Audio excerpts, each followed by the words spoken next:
이게 뭐야? 관이 왜 두 개야? 그녀는 안 돼. 우리 영수에게는 어울리지 않아. 입덧이 뭐가 대단해. 나도 영수 낳을 때 입덧했지만 참고 일했어. 어머니가 나 어릴 때 혼자서 키우신다고 고생을 많이 하셔서 그래도 너한테 그러면 안 되는 건데 많이 힘들지? 10억을 줄 테니 나를 내 엄마 무덤 위에 묻어라. 그런데 엄마는 이제 없잖아. 영원히 용서받을 수 없는 거야. 평생 시어머니에게 괴롭힘 당하며 살던 며느리, 죽어서까지 시어머니가 자신의 무덤 위에 올라앉았다면 그 진실을 알게 된 팔남매들은 어떤 선택을 했을까요? 지금부터 들려드릴 이야기는 세상에는 정말로 인과응보가 존재한다는 것을 보여주는 사연입니다. 구독과 좋아요 누르고 끝까지 보세요. 진짜 소름 돋는 결말이 기다리고 있어요. 이야기는 충청남도의 작은 시골 마을에서 시작됩니다. 박순자 할머니가 세상을 떠난 지 49일째 되는 날이었어요. 팔남매와 아버지 박영수가 할머니 묘소에서 49제 제사를 지내고 있었습니다. 첫째 딸 영희, 둘째 아들 영철, 셋째 아들 영환, 넷째 아들 영우, 다섯째 딸 영숙, 여섯째 딸 영자, 일곱째 아들 영민, 그리고 막내딸 영미까지 모든 가족이 모인 자리였죠. 할머니, 제가 별로 좋아하진 않았지만 그래도 그곳에서 편히 쉬세요. 막내딸 영미가 솔직한 마음을 담아 절을 올리는 순간이었어요. 갑자기 제사상의 촛불이 저절로 꺼졌습니다. 바람도 안 부는데 왜 촛불이 꺼지지? 영희가 의아해하며 다시 촛불을 켰습니다. 그런데 또 꺼졌어요. 그때였습니다. 할머니 무덤 옆에서 큰 뱀 한 마리가 슬금슬금 기어나와 무덤 주위를 계속 맴돌기 시작했어요. 뱀이야? 영미가 소리를 질렀지만 이상하게도 뱀은 도망가지 않았습니다. 뱀이 왜 저러지? 사람 보면 도망가야 정상인데. 넷째 아들 영우가 의아해하며 뱀의 이상한 행동을 지켜봤어요. 뱀은 마치 무언가를 알리려는 듯 계속해서 무덤 주위를 맴돌았습니다. 그 모습이 너무나 기이했어요. 아버지 영수는 왠지 모를 불안감에 떨리는 손으로 지팡이를 꽉 쥐었습니다. 뭔가 이상해? 75세의 영수는 오랜 인생 경험으로 이런 일이 그냥 우연이 아니라는 것을 직감했어요. 아버지, 그냥 뱀이 길을 잃은 거겠죠. 별일 아닐 거예요. 둘째 영철이 어색하게 웃으며 말했지만 다른 가족들은 모두 불안한 기색을 감추지 못했습니다. 제사를 마치고 돌아가는 길, 가족들은 최근에 겪었던 이상한 일들을 이야기하기 시작했어요. 어머니 정미가 세상을 떠난 지 벌써 3년이 지났는데 최근 들어 어머니와 관련된 기이한 경험들이 계속되고 있었거든요. 사실 며칠 전부터 꿈에 엄마가 자꾸 나타나셔서 뭔가 답답해 보이셨어. 다섯째 딸 영숙이 조심스럽게 입을 열었어요. 어떻게 답답해 보이셨는데? 영희가 물었습니다. 글쎄, 뭔가 무거운 걸 머리 위에 이고 있는 것처럼 숨을 제대로 못 쉬시는 것 같았어. 나도 그래? 막내딸 영미가 맞장구 쳤어요. 엄마가 꿈에서 자꾸 무거워하시면서 숨을 못 쉬는 것 같았어. 그리고 뭔가 말씀하려는데 목소리가 안 나오는 것 같더라고. 넷째 아들 영우는 더 구체적인 경험을 털어놓았어요. 나는 꿈은 아니고 엄마 사진 앞에 있으면 가슴이 답답하고 마치 엄마가 뭔가 말하려는 느낌이 들어. 그리고 사진을 자세히 보면 엄마 눈이 뭔가 호소하는 것 같아 도움을 요청하는 것 같다고 할까? 여섯째 영자도 비슷한 경험을 털어놓았어요. 나도 그런 느낌 받았어. 엄마가 뭔가 우리에게 알리려고 하는 것 같아. 그런데 이상하게도 둘째 아들 영철만 유독 말이 없었어요. 다른 형제들이 각자의 경험을 나누는 동안 영철은 계속 시선을 피하며 불편한 기색을 보였습니다. 아버지 영수는 자식들의 이야기를 들으며 점점 더 불안해졌어요. 너희 어머니가 뭔가 우리에게 알리려는 게 있는 것 같다. 아버지도 그런 느낌 받으셨어요? 영우가 물었습니다. 응, 요즘 밤마다 너희 어머니 꿈을 꿔. 그런데 항상 뭔가 괴로워하시는 모습이야. 마치 우리에게 도움을 요청하는 것 같아. 영수의 말에 가족들은 모두 심각해졌어요. 하지만 둘째 영철만은 여전히 그냥 우연이겠죠. 너무 깊게 생각하지 마세요. 라며 대수롭지 않게 넘기려 했습니다. 할머니 묘에서 느꼈던 꺼림칙한 기분 때문에 넷째 영우는 이튿날 어머니 정미의 묘소를 혼자 찾아갔어요. 엄마, 왜 자꾸 우리 꿈에 나타나시는 거예요? 뭔가 말씀하고 싶은 게 있으세요? 어머니 무덤 앞에 도착한 영우는 조용히 인사를 드렸습니다. 그런데 신기하게도 어제와 같은 뱀이 나타났어요. 마치 영우를 기다리고 있었던 것처럼 말이에요. 뱀은 본분의 특정 부분을 계속 건드리고 있었습니다. 정말 이상해. 마치 여기를 파보라고 하는 것 같네. 영우가 뱀이 가리키는 그 부분을 자세히 살펴보니 정말로 이상했어요. 흙 색깔이 다른 곳과 달랐습니다. 마치 최근에 누군가가 파서 다시 덮은 것 같았어요. 이게 뭐지? 손으로 만져보니 흙이 푸석푸석하고 새로 덮은 듯한 느낌이었어요. 누가 엄마 무덤을 건드린 건가? 영우는 점점 더 의심스러워졌어요. 다른 부분의 흙은 단단하게 굳어 있는데 이 부분만 유독 부드러웠거든요. 나뭇가지를 주워서 조심스럽게 파보기 시작했어요. 그런데 얕은 곳에서 나무 조각이 나왔습니다. 이게 관의 일부인가? 영우의 심장이 빠르게 뛰기 시작했어요. 어머니과는 더 깊은 곳에 있을 텐데 왜 이렇게 얕은 곳에서 나무 조각이 나오는 걸까요? 혹시 누군가 엄마 무덤을 건드린 건 아닐까? 더 파보고 싶었지만 혼자서는 무리였어요. 그리고 만약 정말로 무덤이 훼손되었다면 가족들이 모두 알아야 할 일이었습니다. 영호는 급히 모든 가족들에게 연락을 돌렸어요. 여보세요. 영희 누나, 지금 당장 엄마 무덤으로 와. 뭔가 심각한 일이 있어. 무슨 일인데 갑자기 왜 그래? 말로 설명하기 어려워. 일단 와봐. 다른 형제들한테도 연락할게.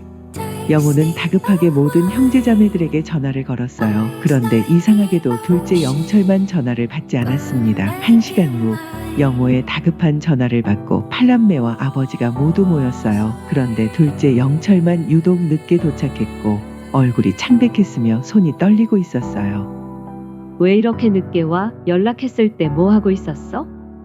영희가 물었습니다. 아, 급한 일이 있어서 미안. 영철은 눈을 피하며 대답했어요. 여기 봐. 흙이 새로 덮인 것 같고 아래에 뭔가 있는 것 같아. 영호가 상황을 설명하기 시작했어요. 이 부분 만져봐. 다른 곳과 완전히 달라. 누군가 최근에 팠다가 다시 덮은 것 같아. 가족들이 하나씩 만져보니 정말로 그랬어요. 정말 이상하네. 이게 뭐지? 그런데 영철이 급하게 말을 끊었어요. 아니야, 그냥 비가 와서 그런 거겠지. 괜히 엄마 무덤 건드리면 안 돼. 형, 왜 그렇게 반대해? 뭔가 이상한 걸 확인해 보는 게 맞지 않아? 영호가 의아했어요. 무덤을 함부로 파면 안 되는 거야. 엄마가 편히 쉬고 계시는데 왜 건드려? 영철이 유독 강하게 반대하자 가족들이 이상하게 여겼어요. 오빠, 왜 이렇게 과민 반응이야? 영숙이 수군거렸어요. 뭔가 숨기는 게 있는 것 같은데. 영자도 의심스러운 눈빛으로 영철을 바라봤어요. 아버지 영수가 결단을 내렸어요. 정미가 뭔가 할 말이 있는 것 같으니 한번 봐보자. 아버지, 정말 안 됩니다. 무덤을 함부로 파면 큰일 나요. 영철이 계속 정말 안 된다며 막으려 했지만 다른 가족들은 모두 파보기로 결정했어요. 영철아, 너는 왜 그렇게 반대하는 거야? 뭔가 아는 게 있어? 첫째 영희가 직접적으로 물었지만 영철은 그냥 조상님 무덤을 건드리는 게 좋지 않다고 생각해서. 라고만 답했어요. 결국 삽을 가져와서 조심스럽게 파기 시작했습니다. 영철은 온몸이 떨리며 안절부절 못했어요. 삽으로 조심스럽게 파내려가니 충격적인 광경이 펼쳐졌어요. 관이 하나가 아니라 2개가 위아래로 겹쳐져 있었던 거예요. 이게 뭐야? 관이 왜 2개야? 영미가 놀라서 소리쳤어요. 위쪽 관의 명패를 확인한 순간 모든 가족들이 말을 잃었어요. 박순자, 할머니가 왜 엄마 위에 있는 거야? 이게 대체 무슨 일이야? 누가 이런 짓을 한 거야? 막내 영미가 분노와 당황으로 소리를 질렀어요. 할머니 관이 엄마 관 위에 올려져 있다고? 말도 안 돼. 영숙도 믿을 수 없다는 표정이었어요. 그런데 이상한 건 영철의 반응이었어요. 다른 가족들은 모두 충격을 받고 있는데 영철만 유독 놀라는 기색 없이 그럴 리가 없다며 어색하게 부정하는 모습을 보였어요. 이런 일이 어떻게 가능해? 누가 할머니를 엄마 위에 올려놓은 거야? 영우가 분노하며 말했어요. 엄마가 살아생전에도 그 고생을 했는데 돌아가셔서도 할머니한테 짓눌려서 여태 숨도 못 쉬고 계셨다는 거야. 영희도 눈물을 흘리며 말했어요. 모든 시선이 자연스럽게 영철에게 향했어요. 영철의 이상한 반응들이 하나둘씩 떠올랐거든요. 오늘 늦게 온 것과 무덤 파는 것을 강하게 반대한 것, 그리고 지금 놀라지 않는 것, 이상한 반응들이었죠. 형, 뭔가 알고 있는 거지. 넷째 영우가 직접적으로 추궁했어요. 아까부터 계속 이상해. 무덤 파는 것도 그렇게 반대하더니 지금 이 상황에서도 놀라지 않고. 나는 아무것도 몰라.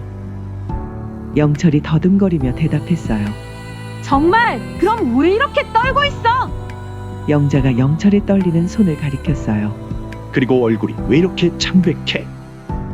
영민도 의심스러운 눈으로 바라봤어요. 영철아, 솔직히 말해, 너 이 일과 관련이 있지?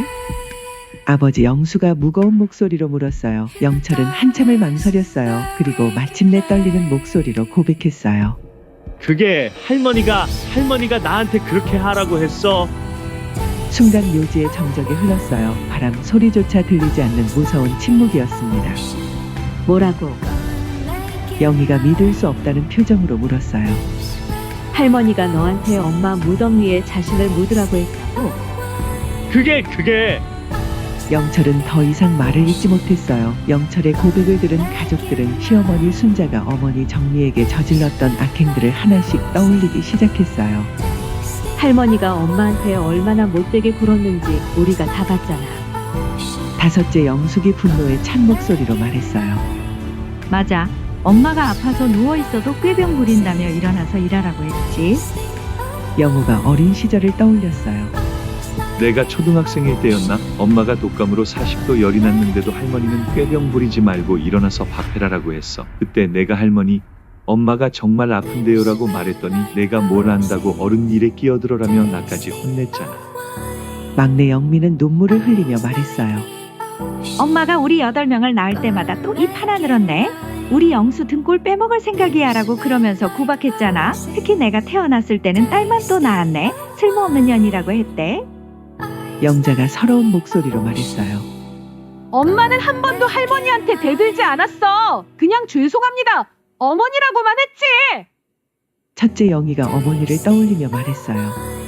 엄마가 얼마나 오랫동안 모진 구박을 당했는지 그런 엄마를 그렇게 참고 또 참다가 돌아가신 엄마를 할머니는 죽어서까지 괴롭혔구나. 아버지 영수도 괴로운 표정으로 고백했어요. 내가 정미를 제대로 보호해주지 못했어. 어머니 눈치만 보고. 아버지도 할머니가 무서웠죠? 영민이 물었어요. 그래, 내가 뭐라고 하면 어머니가 더 화내실까봐. 비겁했어. 정말 비겁했어. 영수의 목소리가 떨렸어요. 그때 첫째 영희가 구체적인 기억을 떠올렸어요.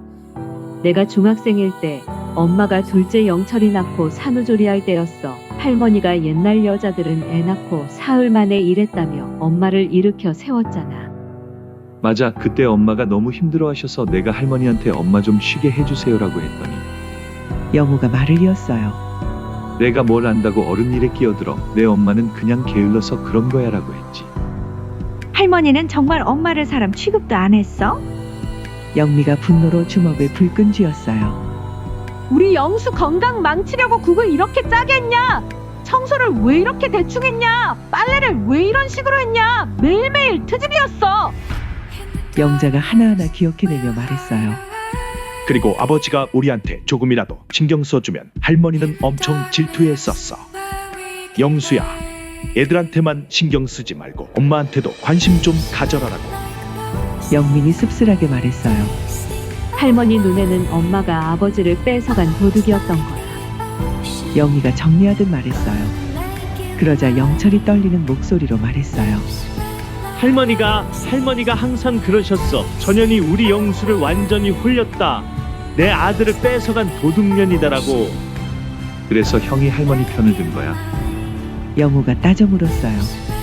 아니야, 그게 아니라 영철이 변명하려 했지만 가족들의 시선은 차가웠어요. 이제 시간을 거슬러 올라가 보겠습니다. 모든 비극의 시작점으로 말이에요. 1952년 23세의 젊은 세댁 박순자는 갓난아기 영수를 품에 안고 남편의 장례식장에 서 있었습니다. 여보, 어떻게 나 혼자 영수를 키우라고 이렇게 가세요? 남편은 탄광사고로 갑작스럽게 세상을 떠났습니다. 갱도 붕괴 사고였는데 당시 안전시설이 제대로 갖춰지지 않은 작은 탄광에서 일하다가 변을 당한 거예요. 전쟁 직후의 혼란 속에서 보상은커녕 제대로 된 사과 한마디도 받지 못했어요. 순자야, 재혼해. 혼자서 애 키우기 힘들어. 주변 사람들이 하나둘 권했지만 순자는 단호했습니다. 아니요. 내가 우리 영수 잘 키울 거예요. 영수 아버지가 유일하게 남겨놓고 간 게 이 아이뿐인데 재혼은 절대 안 해요. 우리 영수 눈칫밥 먹이며 키우고 싶지 않아요. 그때부터 순자의 영수에 대한 집착이 시작되었어요. 새벽 4시에 일어나 품팔이를 나가고 밤늦게 돌아와서 바느질을 했습니다. 손가락이 바늘에 찔려 피가 나도 멈추지 않았어요. 영수야, 엄마가 힘들어도 너만은 잘 키울 거야. 너는 세상에서 가장 소중한 존재란다. 다른 여자들이 재혼을 권해도 안 돼요. 제 남편은 영수 아버지뿐이에요. 라며 거절했죠. 영수가 자라면서 순자의 집착은 더욱 심해졌어요. 우리 영수는 특별해. 다른 아이들과는 달라. 동네 아이들과 놀다가 다쳐서 오면 너는 왜 그런 아이들과 어울려? 그런 애들이랑 놀지 마. 너랑 어울릴 만한 똑똑한 친구랑 놀아야지. 라고 했어요. 영수가 17세가 되어 여자친구가 생겼을 때도 마찬가지였습니다. 영수야, 세상에 여자가 그년 하나뿐이냐? 엄마가 더 좋은 여자를 찾아줄게. 어머니, 저는 순이가 좋아요. 그녀는 안 돼. 우리 영수에게는 어울리지 않아. 결국 그 연애는 순자의 반대로 끝이 났어요. 1975년 25세가 된 영수가 정미를 처음 집에 데려왔을 때의 일입니다. 어머니, 제가 결혼하고 싶은 사람이에요. 정미는 수줍게 인사했어요. 안녕하세요. 어머니, 저는 김정미라고 합니다. 하지만 순자는 속으로 크게 실망했어요. 별로 예쁘지도 않고 가난한 집 딸 같네. 우리 영수에게는 부족해. 그래, 잘 왔어. 겉으로는 웃으며 맞았지만 마음속으로는 이미 거부하고 있었어요. 며칠 후 순자는 영수를 따로 불렀습니다. 영수야, 세상에 여자가 그년 하나뿐이냐? 좀 더 좋은 여자를 만나렴. 어머니, 저는 정미가 좋아요. 꼭 결혼하고 싶어요. 그년 집안 배경 알아봤어? 가난뱅이들이야. 아버지는 일용직이고 어머니는 남의 집 청소나 하고. 그런 건 중요하지 않아요. 정미는 마음씨가 착하고 저를 진심으로 좋아해줘요. 순자는 화가 났지만 아들을 잃을까봐 두려웠어요. 내가 너무 강하게 반대하면 영수가 나를 떠날지도 몰라. 좋아. 하지만 내 말을 잘 들어야 해. 시어머니 말씀은 곧법이야. 결혼식 날 순자는 정미를 보며 생각했어요. 전현이 우리 영수를 홀렸어. 분명히 꾀를 부린 거야. 신혼 첫날 밤 순자는 방문 앞에 서서 속으로 중얼거렸어요. 이제부터 전영과의 전쟁이 시작이야. 우리 영수를 다시 찾아와야 해. 결혼 첫날 밤부터 시어머니 순자의 며느리 괴롭히기가 본격적으로 시작되었어요. 다음 날 새벽 6시 순자가 정미 방문을 두드렸습니다. 정미야, 일어났어? 정미는 깜짝 놀라며 일어났어요. 아, 네, 죄송해요, 어머니. 시어머니가 새벽 6시에 일어나는데 며느리가 7시에 일어나면 되겠어. 우리 집안에서는 그런 꼴 못 본다. 죄송합니다, 어머니. 앞으로 더 일찍 일어나겠습니다. 그래야지. 며느리는 시어머니보다 먼저 일어나서 집안일을 해야 하는 거야. 아침 식사 준비를 마친 정미에게 순자가 트집을 잡기 시작했어요. 국은 왜 이렇게 짜게 했어? 우리 영수 건강 망치려고? 죄송해요, 어머니. 다음부터 덜 짜게 하겠습니다. 반찬은 또 왜 이렇게 싱거워? 간을 제대로 못 맞춰? 정미가 뭘 하든 시어머니 순자는 사사건건 트집을 잡았어요. 점심때도 마찬가지였습니다. 반찬은 왜 이렇게 대충 했어? 우리 영수가 이런 걸 먹고 어떻게 힘을 내? 죄송합니다, 어머니. 순자는 속으로 생각했어요. 대답도 시원하게 못하고 목소리도 작고 우리 영수가 저런 년과 결혼했다니 정말 열불 터지네. 저년을 어떻게 쫓아낸담? 저녁에 영수가 돌아왔을 때 순자는 아들에게만 다정했어요. 영수야, 많이 힘들었지? 어서 와서 밥 먹어. 어머니, 정미도 하루 종일 집안일 하느라 힘들었을 거예요. 그게 며느리 할 일 아니야. 그것도 못하면 뭐래. 정미는 아무 말도 하지 못하고 고개만 숙였어요. 밤이 되자 순자는 더욱 노골적으로 나왔어요. 영수야, 너무 피곤하면 오늘은 엄마 방에서 자렴. 어머니, 저는 제 부인이랑 함께 자야죠. 그래, 그럼 내일 정민은 일찍 일어나야 한다. 농사철이라 할 일이 태산 같아. 밭에 나가서 고추 따고 배추밭 김 메고 집에 와서는 돼지 우리랑 닭장 청소도 해야 하고, 정미도 이제 우리 집 식구인데 안 살림 전부 배우고 익히려면 하루도 늦장 부릴 수 없어. 이런 일들이 매일 반복되었어요. 너도 이제 우리 집안 식구니 며느리 노릇 제대로 해야지. 아침에 일어나면 내 새순물부터 떠서 내 방 앞에 둬라. 우리 영수 속옷은 손빨래로 해야 해. 세탁기로 돌리면 안 돼. 우리 영수 밥그릇은 따로 씻어야 해. 다른 그릇과 섞으면 안 돼. 순자의 불만은 날이 갈수록 커져갔어요. 전현이 우리 영수를 완전히 홀렸어. 예전에는 내 말을 다 들었는데. 결혼 1년 후 정미가 첫 임신을 했어요. 어머니, 아기가 생겼어요. 영수가 기쁘게 알렸지만 순자는 겉으로만 기뻐하는 척했어요. 그래, 잘 됐네. 하지만 속으로는 다른 생각이었어요. 전현이 애까지 가져서 우리 영수를 완전히 묶어놓겠네. 입덧으로 고생하는 정미를 보며 순자는 냉정했어요. 입덧이 뭐가 대단해. 나도 영수 낳을 때 입덧했지만 참고 일했어. 어머니 너무 속이 메스꺼워서. 그런 소리 하지마. 예전 여자들은 애 가져도 일했어. 요즘 것들은 정말 나약해. 임신 중에도 집안일을 강요했어요. 임신했다고 놀고 먹을 생각하지마. 몸이 무거워도 할 일은 해야지. 영수가 어머니, 정미가 힘들어하는데 좀 쉬게 해주세요. 라고 하면 영수야, 너는 정미 힘든 것만 보이고 엄마 고생하는 건 안 보여. 자식 새끼 키워봐야 아무짝에도 쓸모없다더니. 아이고 영수 아버지, 내가 이런 꼴을 보려고 여태 살아있네요. 아이고 서러워라. 첫째 아이가 딸 영희로 태어나자 순자의 실망은 극에 달했어요. 딸이야, 쯧쯧. 첫째가 딸이면 재수 없다더니. 어머니, 딸도 좋잖아요. 영수가 말했지만 순자는 못마땅했어요.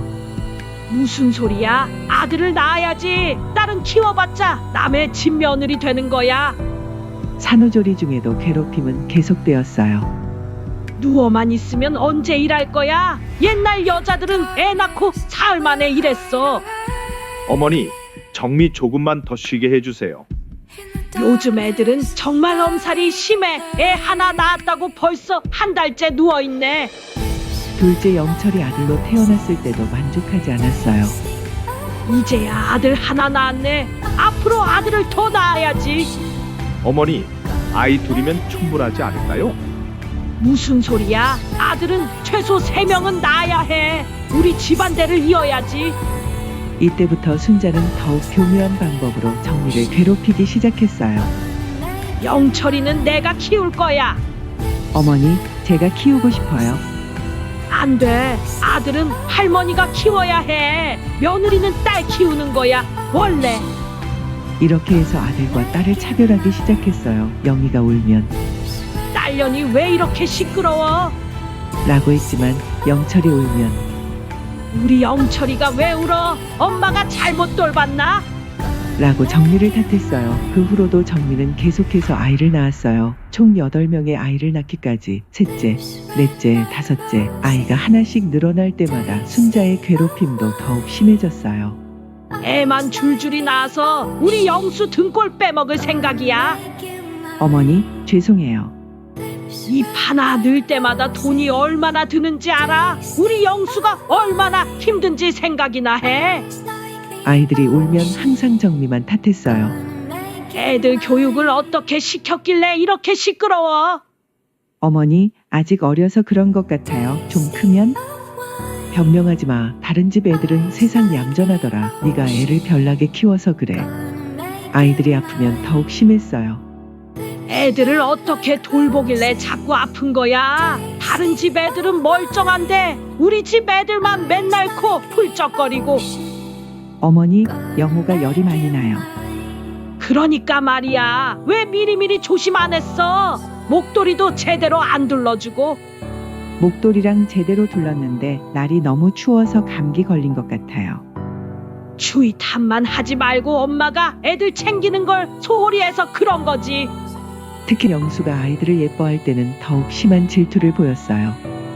영수야, 애들한테만 신경 쓰지 말고 엄마한테도 관심 좀 가져라. 어머니, 제가 아빠인데 당연히 제 자식 챙겨야죠. 어머니도 손주들 귀엽지 않으세요? 됐어. 우휴, 내가 너 키운다고 얼마나 고생했는데 엄마 마음도 몰라주고 인제 지 자식만 챙기고 나 서운하다. 다섯째 영숙이가 태어났을 때는 더욱 노골적이었어요. 또 딸이야. 정말 재수없네. 아들 낳을 생각은 안 하고.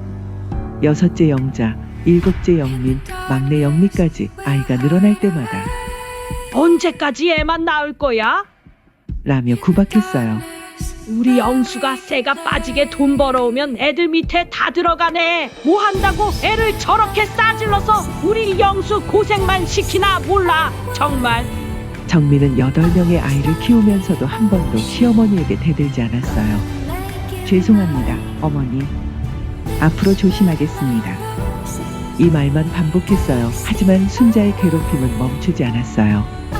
요리도 제대로 못하고 청소도 대충하고 애들 교육도 엉망이고 며느리가 이래서야 우리 집안이 제대로 되겠어? 심지어 아이들 앞에서도 정미를 깎아내렸어요.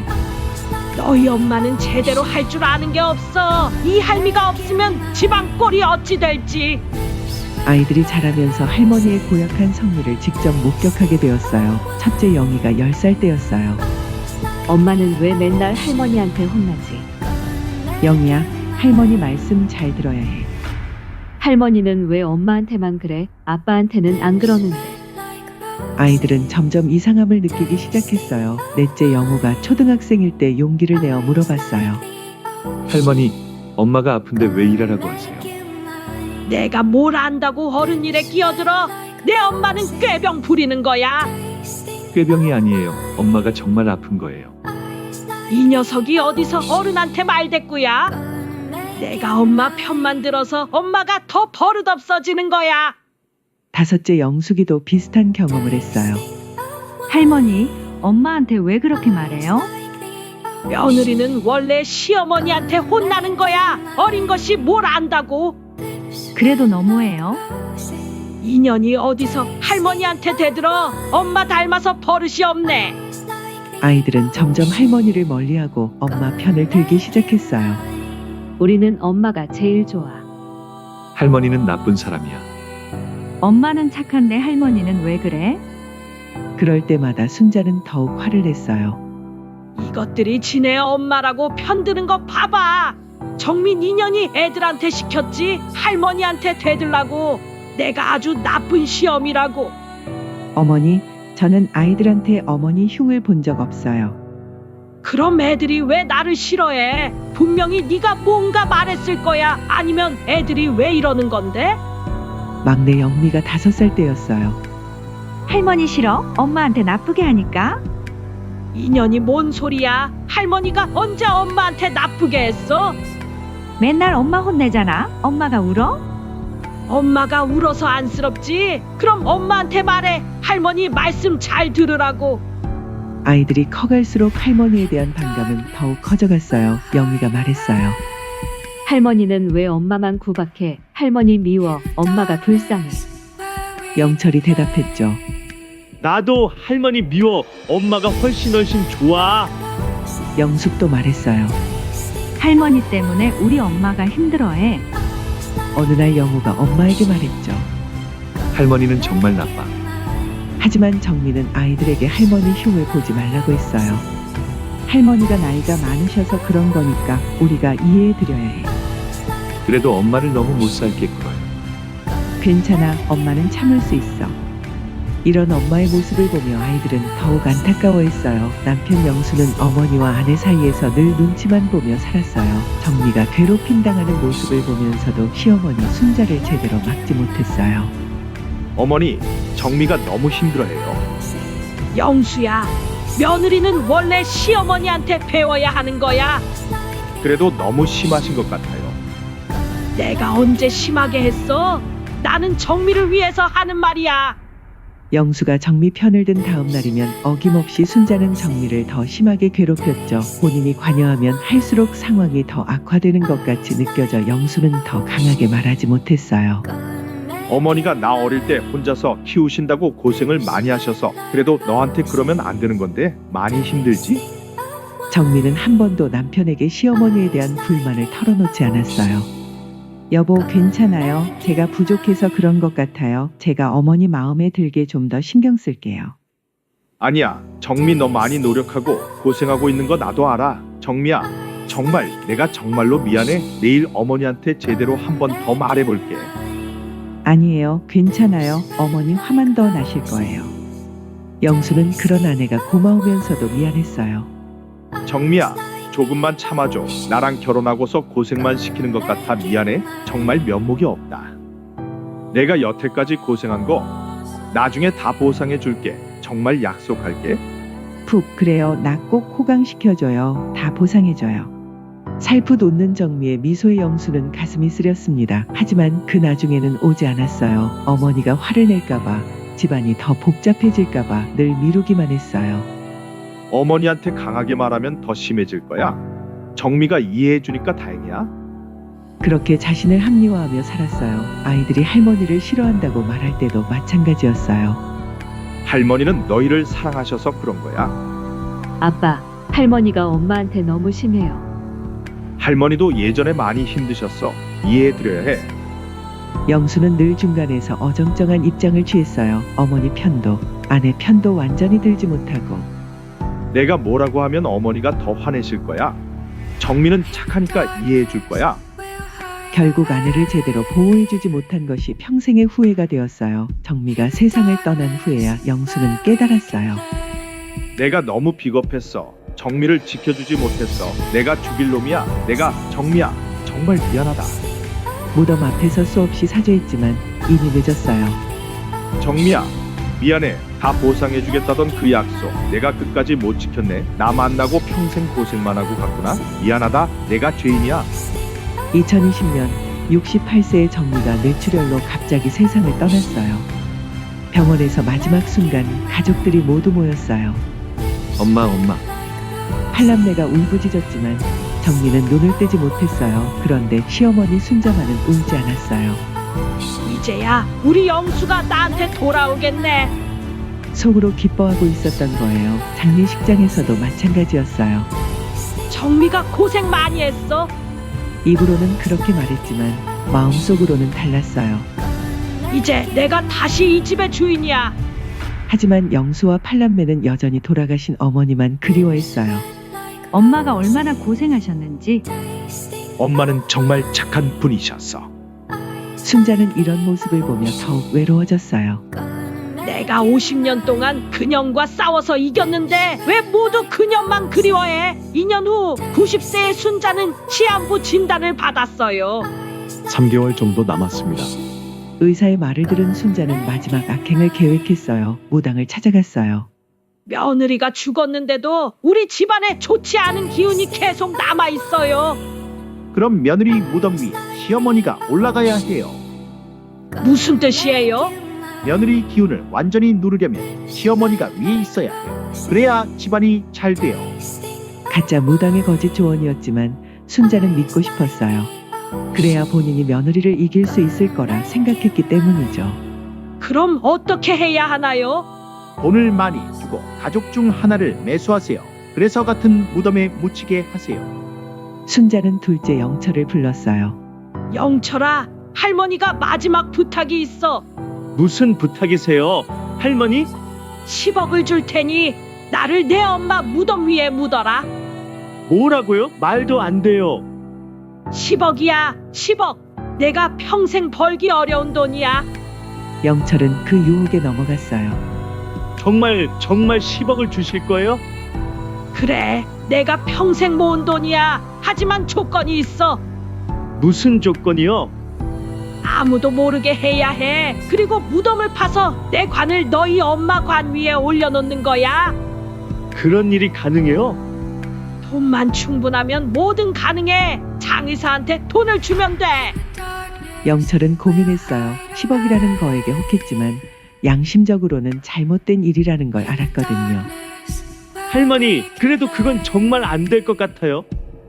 영철아, 나 죽고 나면 너만 입 다물면 아무도 모르는데 다시 생각해봐라.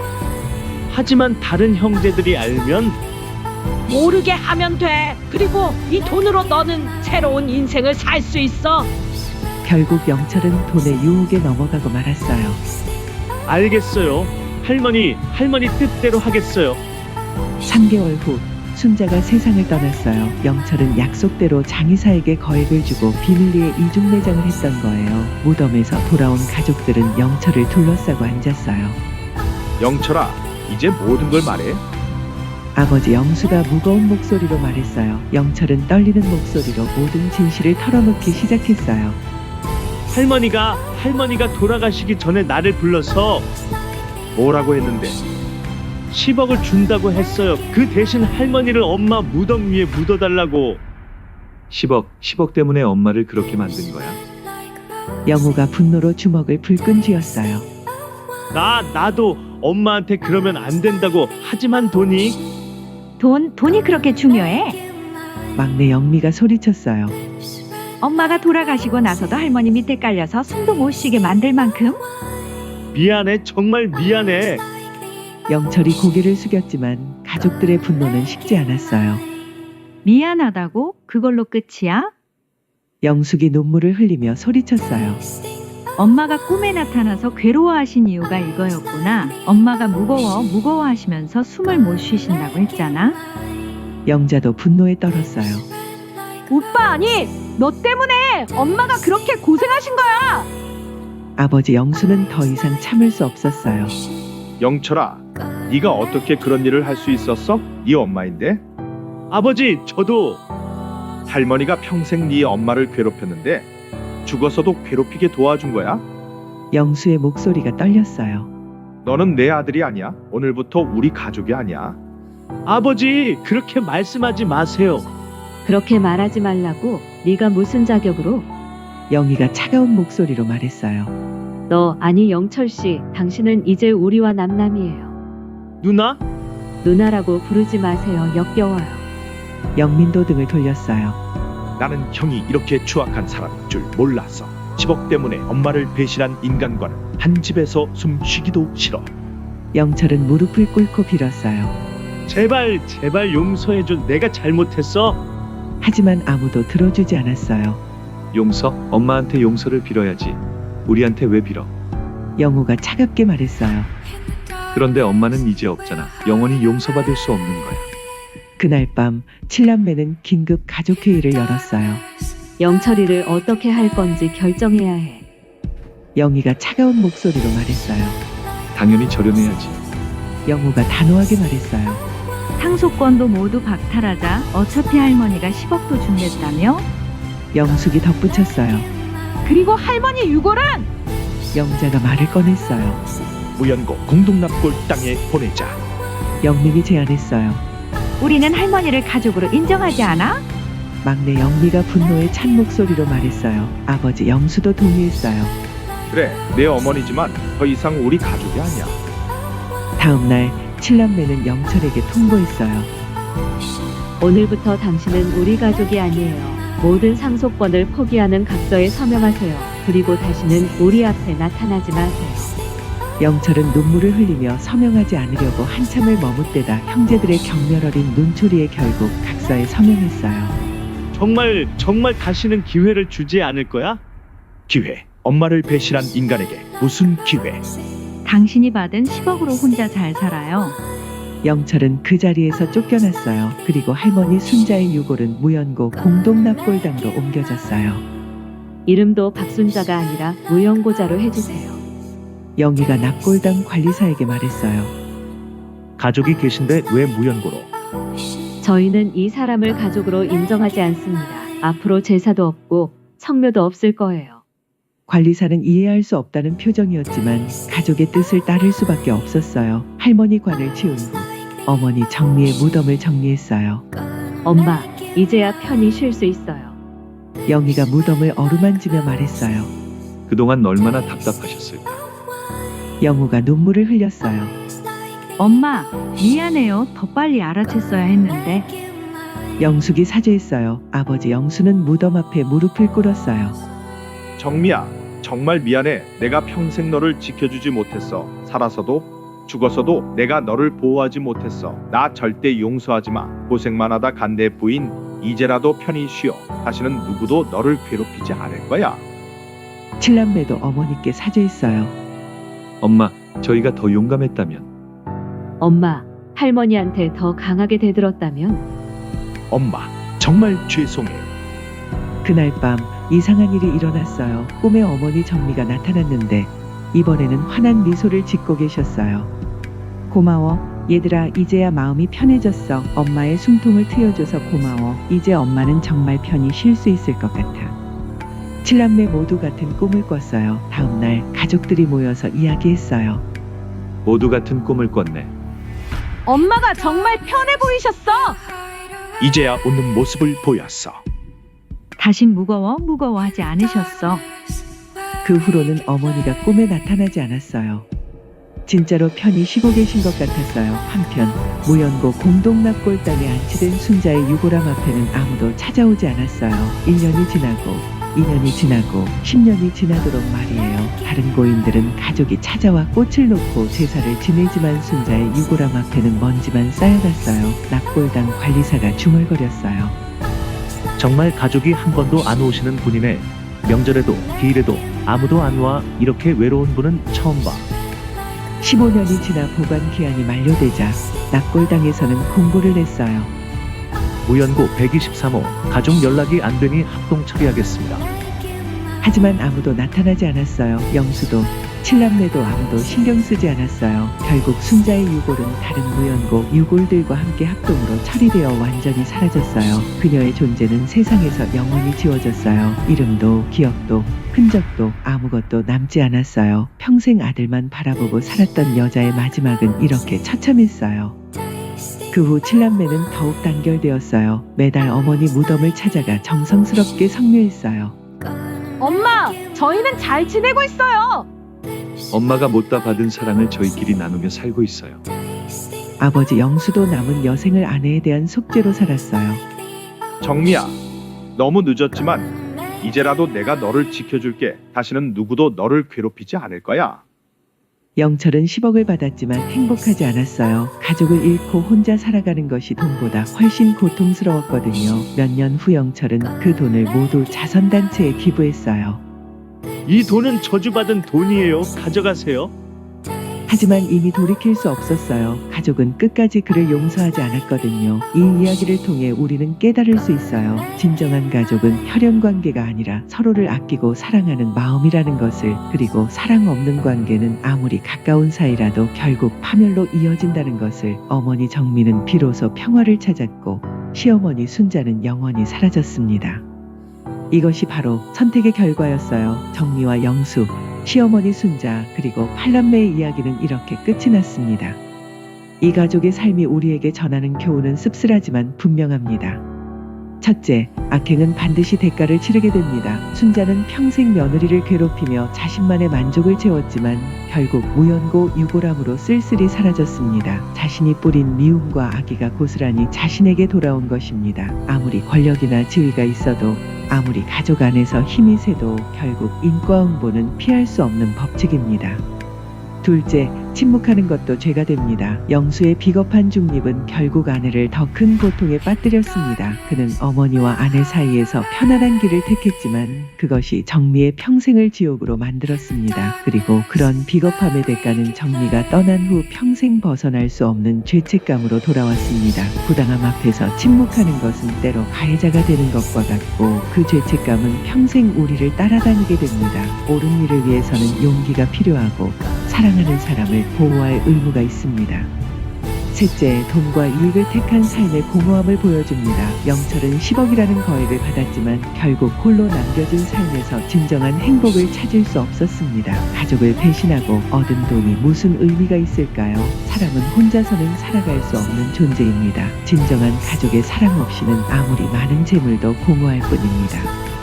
그리고 가장 가슴 아픈 현실은 이것입니다. 정민은 평생 선량하게 살았지만 살아생전에는 그 선함에 대한 보답을 받지 못했습니다. 그녀의 인내와 희생, 무조건적인 사랑은 죽은 후에야 비로소 인정받을 수 있었습니다. 이것이 우리가 마주해야 하는 씁쓸한 현실입니다. 이 이야기를 들으신 여러분은 어떤 생각이 드시나요? 선량하게 사는 사람이 고통받고 악한 사람이 잘 사는 것처럼 보이는 현실 앞에서 정의는 정말 존재하는 걸까요? 우리가 옳다고 믿는 가치들이 과연 의미가 있는 걸까요? 하지만 동시에 이런 질문도 던져봅니다. 만약 정미가 순자처럼 살았다면 과연 자녀들의 진심 어린 사랑을 받을 수 있었을까요? 만약 영철이 가족을 선택했다면 지금처럼 외로운 삶을 살고 있을까요? 인생은 때로 우리가 이해할 수 없는 방식으로 흘러갑니다. 그 속에서 우리는 무엇을 선택하고 어떻게 살아가야 할까요? 각자의 마음속에서 그 답을 찾아보시기 바랍니다. 이 이야기가 여러분의 마음속에 작은 울림을 주었다면 구독과 좋아요로 응원해주세요. 그리고 댓글로 여러분만의 소중한 이야기도 들려주시길 바랍니다. 다음에도 더 좋은 이야기로 찾아뵙겠습니다. 건강하시고 늘 행복하세요. 시청해주셔서 감사합니다.